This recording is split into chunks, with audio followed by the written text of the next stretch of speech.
mám pocit, že každý deň by mal človek zažiť niečo krásne, aspoň jednu malú vec.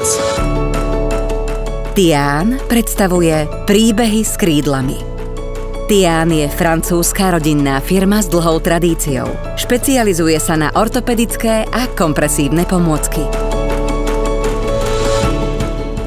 Keď idem von, tak prvé, čo sa pozriem, je do neba. Keďže sa hlavne pozerám do neba, tak chodím a padám. Kvôli tejto mojej diagnóze, čo obsahuje aj narušenie statodynamiky, som prestala behať a na jednom behu charitatívnom ma oslovila firma Tian s tým, že idú robiť taký nový projekt, kde by mi mohli pomôcť, aby som znova mohla behať.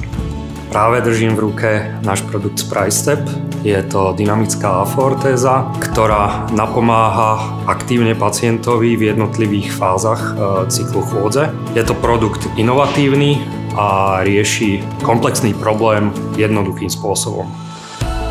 Poznajúc Kvetku ako aktívnu ženu, aj napriek jej životnej skúsenosti, ktorá ju proste obmedzila v doterajšom živote a musela začať žiť inak, tak sme ju obdivovali každý rok, aká bola aktívna. Dúfame teda, že sme našli riešenie a prinavrátime ju späť do aktívneho života.